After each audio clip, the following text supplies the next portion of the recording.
All right. Hey guys, we're here with Sam Trabucco of Alameda Research. Um, he's a highly respected person in our field, in our space of crypto. Uh, you want to give us a little bit of your background, Sam, and we'll start digging in. Yeah, sure. So I've been in I've done math my whole life. Did math competitions and stuff growing up.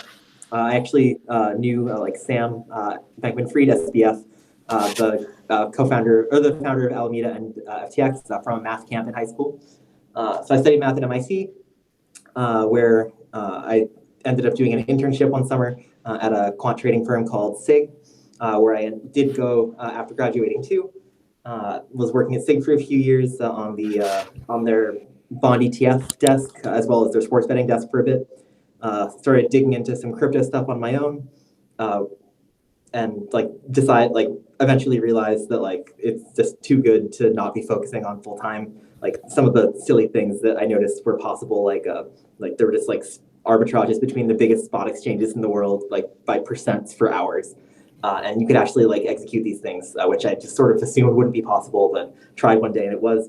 And that was all on your own, correct? Yeah, this was just noticing these things and doing it in my personal account. I decided I had to focus on this full time, which I was doing on my own for about a year. Before, like I mentioned, I knew Sam, who founded Alameda, from a math camp in high school, and I knew he was doing this, so synced up with him and have been at Alameda ever since. Yeah, I think that's pretty fascinating. How, from what I can tell, it's not so much you got into crypto because you're a moon boy or anything. You got in because you're more or less a math technician, a math expert, and you kind of saw opportunities that just don't even present themselves to a lot of other people.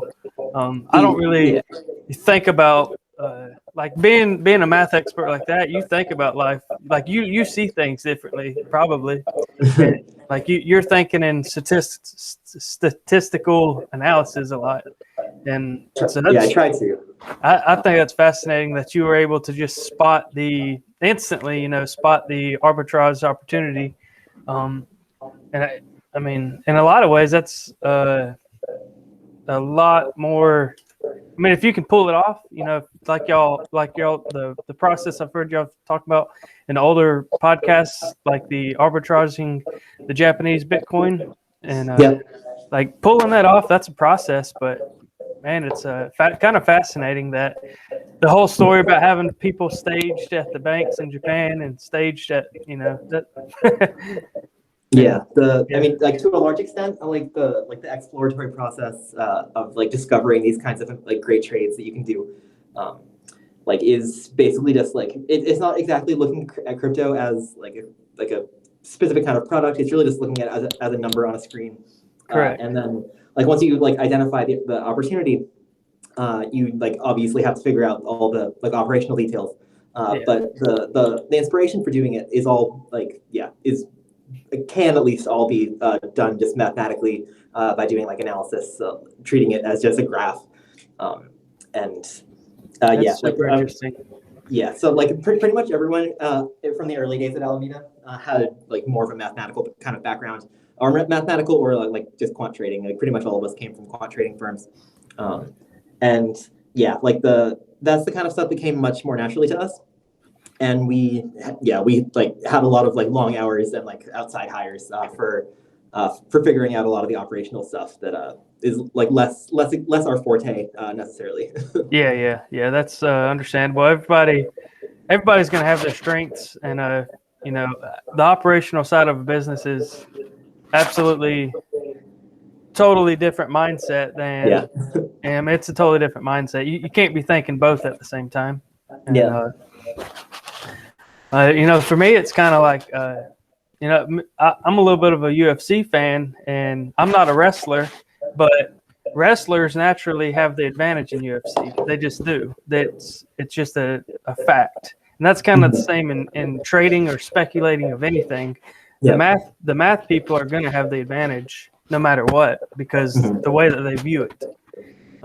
It's just like in your recent Twitter post, you've been talking about having an edge, and when you realize you have that edge, you have to maximize. You have to first of all understand the risk to reward with that, but you have to knowing when to maximize um, Yeah. your own edge is really just critical here. And I just I've listened to a lot of your posts talking about March 12th, and really probably that day and that week. I mean, it's hard. You've stayed pretty calm and level headed in all of your interviews. I try Managing that to, yeah. managing that would be pretty exciting. Yeah, it's the kind of thing that I've gotten practice at over the years. So I actually distinctly remember the first time. So in college, like I would like play poker with friends, or like eventually at casinos too. But yeah, like I lost like $1,000 or something one day, and it was the most I've ever lost. And it was like not. It was like difficult, like on like some emotional level, I guess. And like it's just the kind of thing that you get much easier with like just like repetitions. Like I kept playing poker and I kept like winning amounts like that, losing amounts like that, and like eventually I just didn't care anymore, like about individual results because I knew that because on average, like as long as you're not like risking like significantly more than or like a significant amount of the money you have access to, in general, like these things will just average out. And if you are in fact like a good poker player or like positive EV when like placing bets or doing trades or whatever, the individual results don't tend to matter that much. It's just in aggregate, the overall result that ends up mattering. And March 12th was like an extreme example of this. And there have been a few other similar types of days that had like these giant P&L swings that like can be quite difficult to process in the moment. But like luckily, March 12th was not the first time anything something like this had happened to me. And like having like these like giant temporary losses, like for what it's like, March 12th like wasn't bad for us, like to be clear, but there were like hour-long periods that were kind of bad for us. Yeah, And more it was also crazy just than kind of bad. yeah, it was also just kind of a scary market structure in general, because I mean, I can go into this more if you like, but Absolutely. yeah, the thing that was going on March 12th basically was like there were like this was like when COVID crashed the equities markets, and there was like flow through to Bitcoin and the rest of crypto, and like, so there was some like natural large sell off in crypto that was made much larger because of the way crypto's margin system works. Anyone who was levered long, which is like quite popular in crypto, and like had a pretty strong chance of getting their long position liquidated on March 12th, which has like a momentum effect where it, like the market goes down, these longs get liquidated, and the way liquidations work is they sort of just send a market order into the order book, closing the position if you're like about to go bankrupt. And so what that ends up It's doing is kind of calculating the collateral that somebody yeah, is leveraging, and when you're gonna owe that collateral because yeah. of So the yeah, if market the drops position that X%. yeah, so if the position that you opened with the collateral has lost around as much as the collateral's worth, then the exchange, or like right when that's about to happen, the exchange will close your position for you, so that they're not screwed. Um, It's and unfortunate for those. I mean, in a lot of ways, you could call that kind of like a black swan or an unknown thing. Nobody on Earth knew that COVID was going to hit the way that it yeah, did, uh, especially the markets. Get the way that the markets got hit, and there was a lot going on across all financial markets, and yeah, for crypto. sure. Crypto was a major part of that. Yeah, I mean, like March 12th represented like a once out of every like 5 years or whatever, like high volatility event, to the point where like, yeah, like it's like plenty of like good trading strategies that like were smart to be doing, like on average, like assuming like normal conditions, uh, like completely fall apart on a day like that.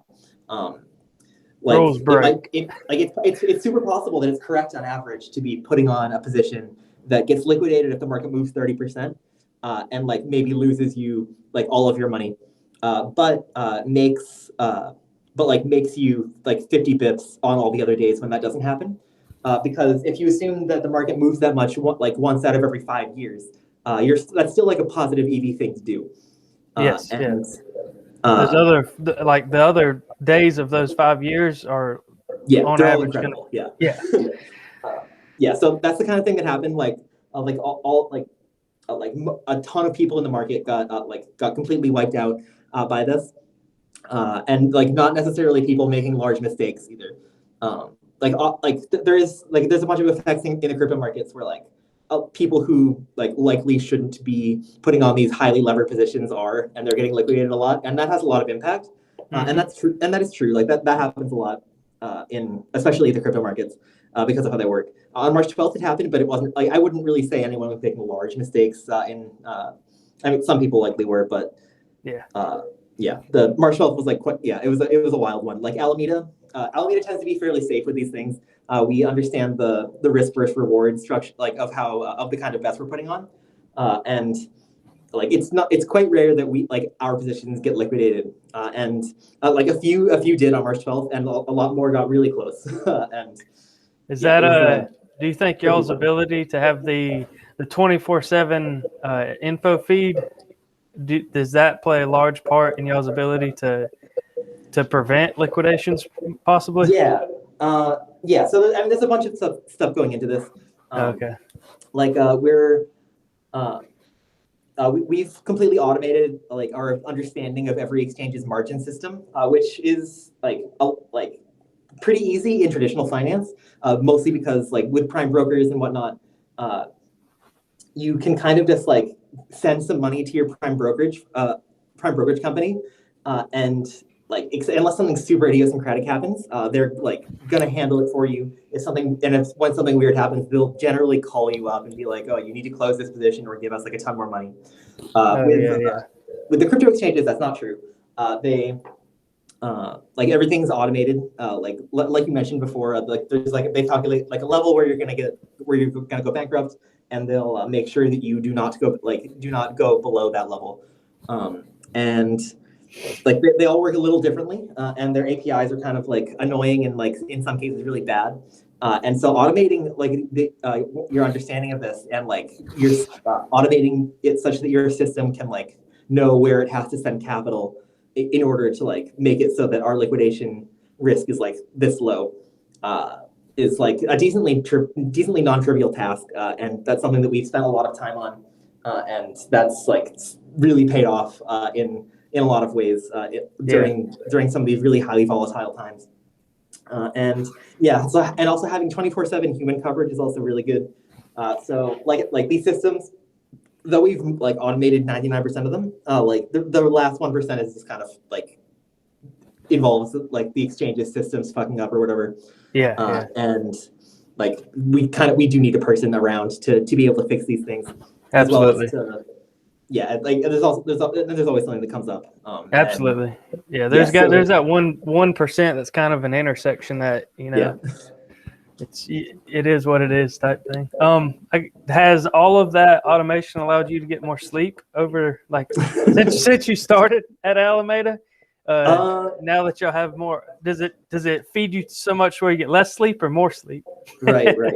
So the reasons that I do not sleep have changed. I would say that it used to be the case that yeah, like I would end up getting woken up like decently often because like like the market moved 30% and like we need to like figure out like what the correct thing to do is.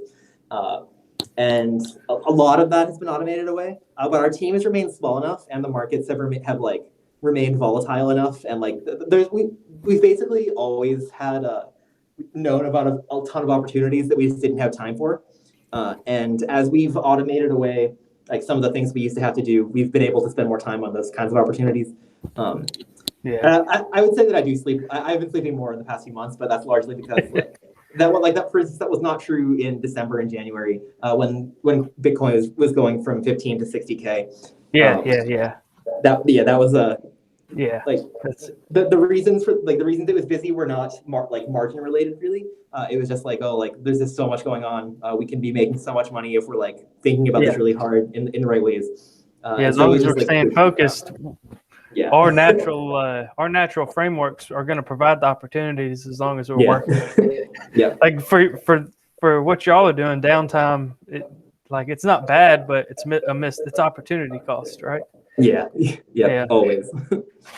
That's that I like the way this conversation getting, because our group's mostly focused on more investing than trading, Yep. and a lot of people, newcomers into the crypto space, they'll come and they'll just a lot of times do no research and just buy the cheapest thing out there. That's whatever Facebook group is talking about. Yep. All the memes are power in crypto. It seems like. Oh yeah. Yeah. And I mean, like Elon tweets about Doge, and Doge like pumps. Or I mean, the first couple times it would like double. Now his tweets have more reasonable impacts of things like 10% in Doge when he tweets about them. But yeah, like I saw one of inter- your tweets about Doge. I kind of felt the same as your tweet. It said something along the lines of not so much a missed opportunity, but kind of like I guess from what you said in the tweet, I think we kind of feel the same, that we didn't, and I know I didn't anticipate Doge to actually pick up the steam that it actually picked yeah. up with the actual volume to match. And I was just like, why? Yeah, it's kind of crazy. Yeah, I mean, this is Doge actually sort of represents a cool thing where yeah, it does. It's kind of it's like a dumb. It's like obviously on some level it's stupid, but it's humanitarian in a lot of ways. Yeah, well, yeah. So I mean, you can basically they represented a pretty good opportunity, because even if you recognize that it's like, oh, like this is silly, you can still recognize that like it's likely to happen. Yeah. So for instance, in January when Elon started tweeting about it, and like TikTok picked it up or whatever, like whatever happened, I don't really know. But like you can sort of recognize like, oh, it doubled when he mentioned it. Like probably he's gonna mention it again, and like probably something similar is gonna keep happening. So like maybe I should just hold this, because like yeah, like some chance it goes down back to zero. But if it doesn't, it's probably gonna like 10x or something. So like even if it like if you don't know which direction it's gonna go, it has so much more room on the upside that it can be positive EV just to hold it anyway, which is that did end up happening. Yeah, I didn't specifically predict the 42 cents thing. That kicking myself over that, like there's just so many coins. It's just it seemed unreasonable because of the amount of Doge. Just we'll see what's next, because I'm sure this is not a one and done. I don't think. I just think something similar will happen. Yeah, I felt the same way as you. I was like, wow, because I never got any, because I was just like, wow, that's. But boy, was I wrong. Yeah. Yeah, and it just you see a lot of people getting into crypto because the reason not the reason, but one of my passions in it or fascinations is how you got like just I don't want to name too many, but like you got real world businesses, and they have to support a business. They are like a software, like YouTube, for example, is they got to have a business with employees and buildings and power bills. And if a crypto wanted to build something similar to YouTube, they can kind of do it and allow the miners to kind of operate this software for them. They still got to find a product market fit, but I think that stuff's the fascinating to me, and I never really got into the arbitraging a whole lot, and that's why I wanted to talk to you, because it's just so fascinating to look at it from a totally different, you're looking at it from a totally different perspective, and it really seems to provide like I know you've mentioned providing a lot of price, like what y'all do provides price discovery, and the fact that I'll let you elaborate on that, because I think that's I know a lot of people there's opinions on there's opinions on is what y'all do a net positive or net negative. I feel like it's a net positive because of the price discovery. You're kind of like a mediator in a ways. And I think there's a decent amount of misconception about this on some level. I agree. I agree. Yeah, I'll often get tagged on Twitter oh, like Trabucco's hunting my stops again, and that's like it's difficult to explain, or it's like difficult to like keep repeating over and over again, like why Yeah. this is not right. The gist of the reasoning is that like we don't do things that you wouldn't do in a traditional market, and that is like pretty explicitly the kind of thing that's illegal in a traditional market. And it's also not even a good thing. Like it's not even possible on some level. Like people think it's even possible, but it really just isn't. Yeah. Like exchanges don't publish any information about this, uh, and yeah, it's not. No, It would be like we would lose money if we tried to do this. Like it's I guess another reasonable response to it. no. I mean, y'all, in my view, y'all have an edge in the fact of your math skills and your natural, not even so much your math skills, but your natural math perspective to look at everything statistically. But then you've also developed the system that feeds your natural edge. I mean, yeah. to me, it just seems like you're averaging out the playing field. Yeah, it also is. It's generally helpful for markets to be efficient, especially if Yeah. they're going to end up being like used for like actual currency. So what efficiency means is that like an important consequence of market efficiency is that if I have like two Bitcoin markets that are like completely separate from each other, like say they're like the FTX market, like the FTX spot market and the Binance spot market for Bitcoin. It's like some sort of important that they trade at the same price. Mm-hmm. If they're not trading at the same price, then like two people who are like both like maybe I'm going to a store and trying to buy a Tesla with a Bitcoin, and it's important that like me the customer and like Tesla the person selling it like agree on what a Bitcoin is worth, and like specifically Bitcoin has gotten a lot more efficient in recent years. Like I mentioned, a big reason I got into crypto is how inefficient the markets used to be. Mm-hmm. And yeah, so like one thing that Alameda is doing, and like a big part of our business really, is closing these arbs that like pop up like for like small periods of time now, because like we can make money doing it, and it also just makes the markets better for like two products that like have like some theoretical reason that they should be equal to each other, like actually being equal to each other, is like pretty helpful. Like So like there's a reason. another way to maybe break it down, maybe a new perspective is, like when COVID really hit the world, supply chains were locked up. You could say face masks for selling for different prices in different parts of the world. Yeah. Like that's kind of unfair to some people and overly fair to other people. And if somebody was there to kind of arbitrage that, it would equalize it. So Yeah, for sure.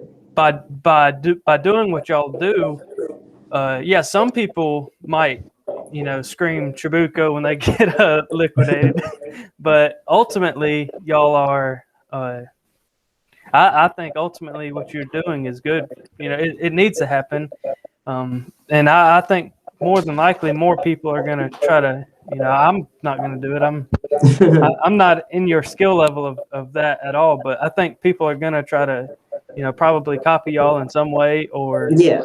like that's. I mean, And yeah, it's probably a net positive for the adoption that everybody wants. yeah, a lot of traditional firms are getting into the kind of thing we're doing. Like we're not really doing anything revolutionary in particular in terms of trading. Yeah. We all like I mentioned, we all come from quant trading backgrounds, and we're kind of just doing like roughly similar strategies to what we used to do in more traditional markets. And like the crypto markets like have various idiosyncrasies that make it like so you have to do a few things differently. But it's like we're not doing anything crazy. And so yeah, lots of other firms like will enter the space, have started entering the space, and yeah, that like from a price discovery like market efficiency point of view, that does benefit everyone. It's going to make it so things get like can't get out of line for like more than like right now it's seconds, it'll be milliseconds at some point, and like Wow. on down the line, and yeah, like this is like yeah, I view this as like good as well. To be clear, I'm not arguing that like we're saving the world by like making money trading. Yeah. Certainly, like this can be viewed pretty like a lot of what we're doing is just trying to make money, and that's why we're doing it. But yeah, I don't think it's like I don't think we're this evil force either. I don't either.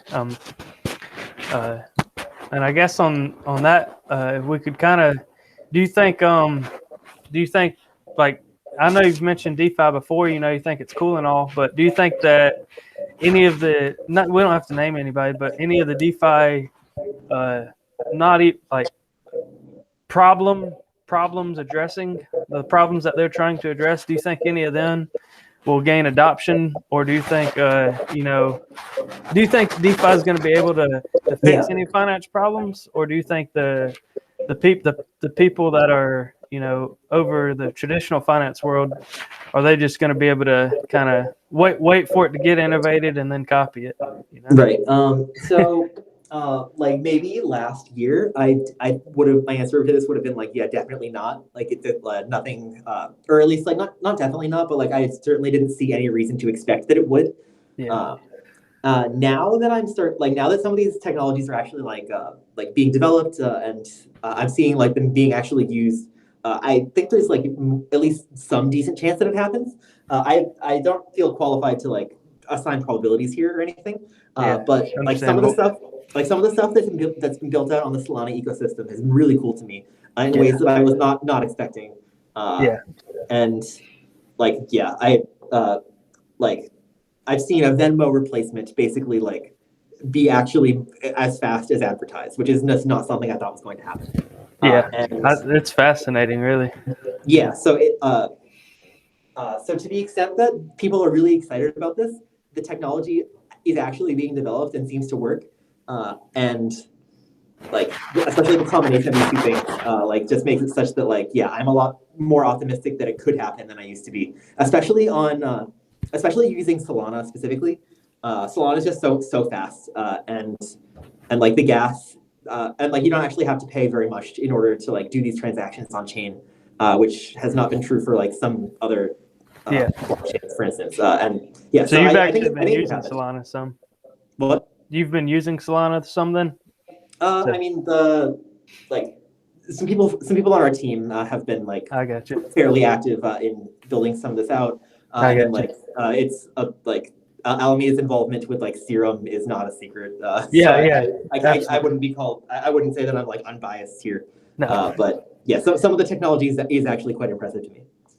And I guess that could lead into the next question. I know you said one of your downfalls would be kind of holding up your own assumptions too strongly. In one of your podcasts, you mentioned you would have liked to work on that with Tristan and the FTX podcast. Oh, sure. Like you mentioned, work kind of.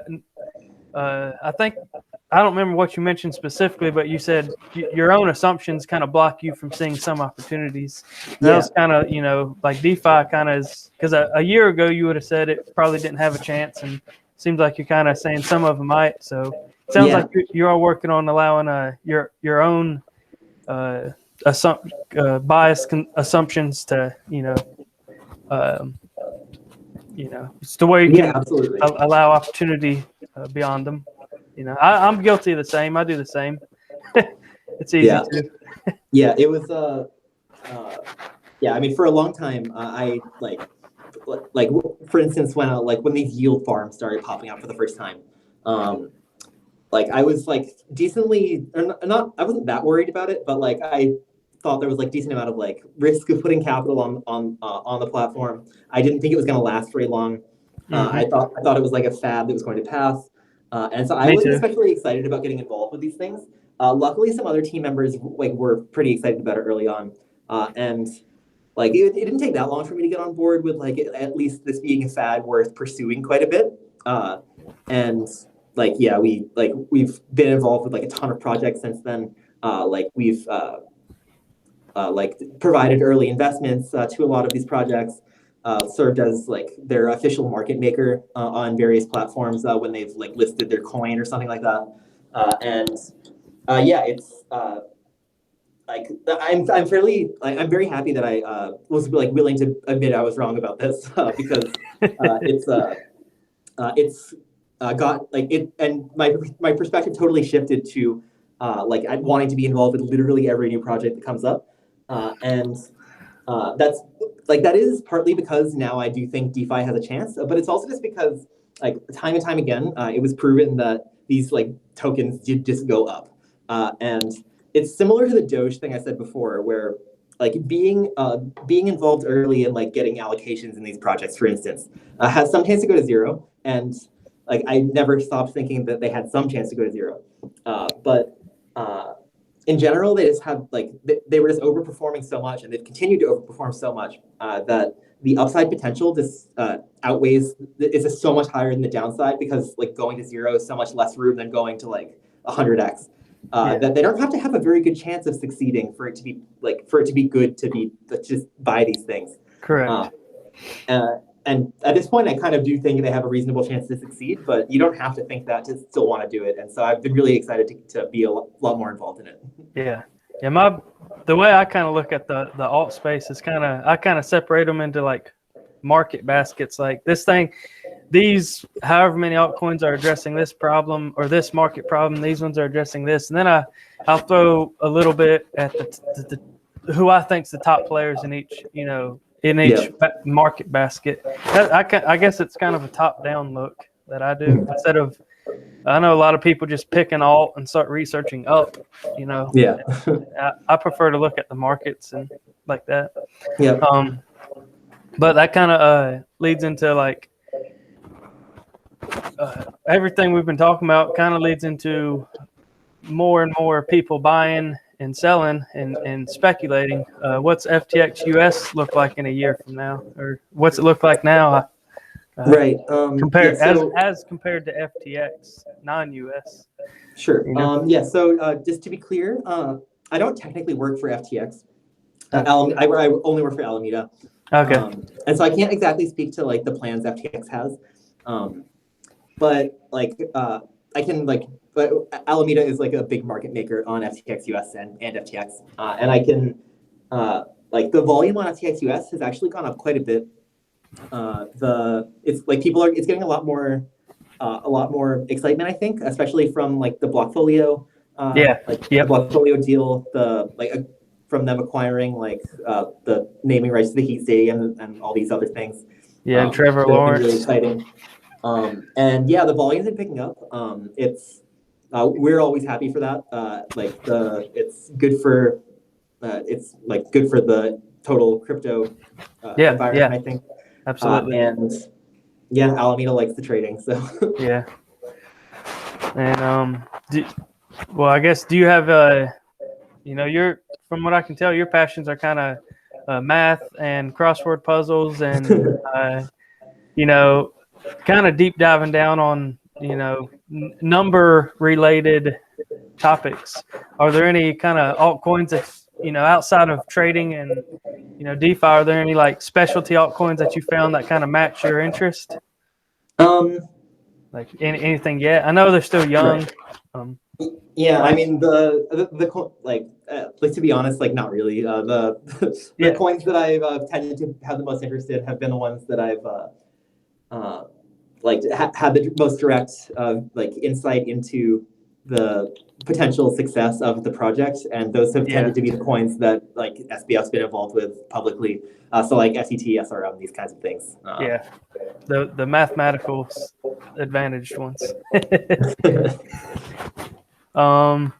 Let's see. I think that these altcoins, there are just so many of them that people get confused and overwhelmed a lot. Yeah, I don't blame them. I do it too. One person was asking. They've been reading about like which indicator you would kind of. Which indicator would you go to, like, if shit hit the fan, like right now? Do you have like a go-to first indicator, or is it kind of case-by-case scenario? Yeah, I mean, things tend to like the market, like every market event is different, and I tend to want to have like a complete picture of what's going on. The kinds of things that I tend to look at are like where various futures premia have been. If futures are at like a huge premium to spot, then like there's like some different things that might be going on than if they've been at a big discount, especially if like the market's been rallying a lot and futures are at a big premium. That can give you information about like which products are people buying a lot of. Mm-hmm. I'll also be looking at how open interest in those important futures has changed. For instance, when futures are at a big premium and people are opening in a lot of new contracts and not closing them, it can and the market's rallying. This is what happened last week when Bitcoin was rallying to new all-time highs above 65 around the coin listing. Mm-hmm. Open interest was skyrocketing, and so were premium. And so what that tells me is that because of how leverage works in the market, if Bitcoin goes down, as it did to 60K, it went back down there pretty fast. It means there's a huge potential for a lot of these new longs that got opened around 65 to end up getting liquidated. And the reason for that is high leverage tends to correlate with not caring about your price. And that's what futures being at a super high premium tends to mean, is that people are sort of buying because they want to buy. They don't care what price they're getting, and they're just they tend to get very leveraged. And that's exactly what happened. So it sort of lets you predict that if the market falls down a little bit, it's going to fall down a lot because all these positions will get liquidated. There'll be cascades of liquidations that force the market down, like it did from 60. It went very fast from 60 to 50. Last week or whenever this happened, I forget. So in some ways, you could say that extreme high leverage, kind of in some ways represents FOMO. It can, yeah. It's some on a section of the participation, because you got high leverage people who are probably skilled in setting that up. Mm-hmm. Or you don't even have to be skilled. I mean, nobody necessarily knew what they don't know, but people who go in and set up 100x leverage at whatever price they can, they might be FOMOing a little bit.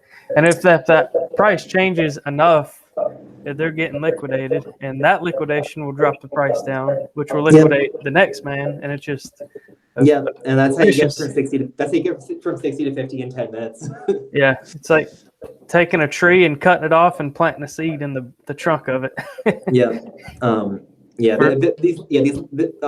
All this margin, all this high leverage margin trading is really what drives a lot of the crazy looking market moves. Whenever something big happens in the market, I'll try and post a Twitter thread explaining what happened. And people have gotten sort of frustrated with me because I so often give the exact same explanation of what just happened. But it's just true. It keeps happening over and over again. People put up either buying or selling. It happens both ways. Will be putting on these huge, really aggressive, high lever positions. The market goes a little against them, and then the entire rally or crash that just happened gets totally reversed immediately, and it just keeps happening. Yeah, I find that true anytime I talk crypto to somebody who's very, very little, that they know almost nothing about crypto. It's that you tell them or you tell them what you think might be pretty important facts, and they're just like, oh yeah, it's no, what I'm telling you it's pretty important. It's simple, and you don't want to believe it, but this is the truth. Yeah.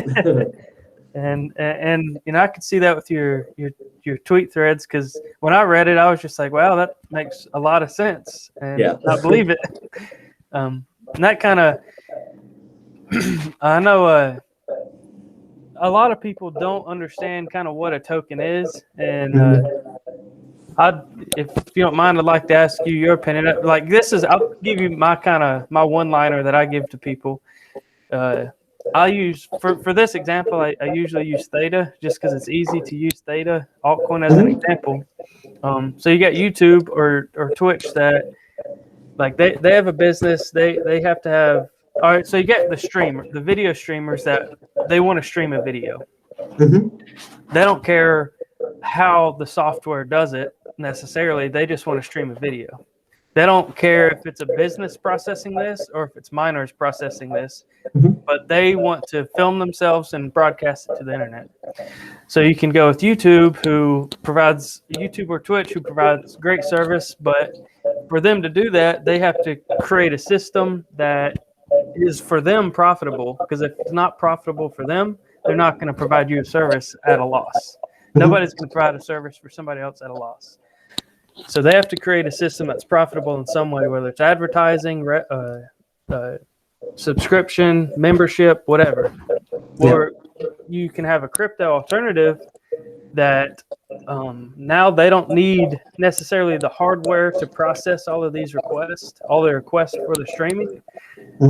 They don't need the hardware and the electricity and the manpower as much. They can allow what we call miners and farmers and all that to plug in, adequate hardware. And now when somebody else wants to stream, the streaming works the same, but it's processed by, you can almost call miners independent contractors in a way. I'm from the construction field, and so it's kind of like allowing these independent contractors to plug in anonymously and get paid to manage your task. You don't even have to know that they're doing it.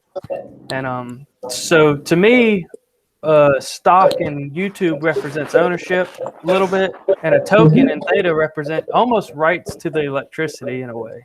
It's like you're more or less buying a part of the electrical network of Theta, and as that network gets more usage, it gets more expensive to operate, and as that network gets more expensive to operate, the value of this token theoretically rises in value. Yeah. That's kind of where I start people, and some people don't pick that up, and maybe I'm wrong, but that's kind of my understanding of them. Yeah, I mean, various tokens have various ways of having generating value for themselves, ranging from something like Doge, which is valueless on some level. There's no inherent value to owning Doge. Exchange tokens are doing something unique. They're in general, most of them have some way of transferring fees that the exchange is generating to holders of the token, like BNB coin and such, as an exchange token. Yeah, like BNB, FTT, things like this. They generally will achieve this by using some fraction of their fees they generate to buy the token, and then burn the ones that they buy doing that, which is analogous to a dividend in stocks. And then a lot of tokens have some way of inherent value generation. And a lot of them have a logical non-crypto alternative that if you can make those comparisons, it makes a lot more sense. Yeah. And the technology here can be pretty powerful. The exchange tokens are not an example of this in particular, but you can use smart contracts to do all kinds of things. Or at least you can imagine doing this. This isn't my area in particular. But there's there's all sorts of ways that you can value can be given back to the people who are holding the tokens. That's using various blockchain technologies, which it's pretty cool and definitely represents the possibility for these things to be the way money works in the future. Yeah, and it's fascinating. You got people like me that's more focusing on altcoins and investing, and people like you who are arbitraging, statistical opportunities. And I think it's fascinating. I mean, it can be quite important for us to understand how these tokens work. Absolutely, it can provide great opportunities. For instance, if we think the market doesn't understand that a buy and burn is about to happen in some exchange token, probably that means the token is going to go up short term. We should maybe buy it. Similar is true for DeFi yield farming. A lot of these tokens have generate value because if you can use them to you might be able to stake them on some of these DeFi yield farming platforms, and you might get some amount of return by staking the platform's token itself, and often that's going to be higher than any other staking you could be doing on the platform. Understanding how much you could be making from each of these platforms by staking X coin and Y coin and Z coin, tends to be quite important in terms of optimizing what we're doing with our money. Knowing how the platform works and how they intend to make their token valuable is really important. I like it, and I know we're getting close to an hour. Would you like to ask me anything to kind of close out, or anything? No, if you had anything else, then I think I'm good. Yeah. All right. Well, I appreciate it. It was a Yeah, great no, it chat. was fun. Yeah, I'll reach out to you again someday. Yeah, for sure, for sure. Thank you. Have a good one, Yeah, Sam. yeah, you too. Thanks. Bye.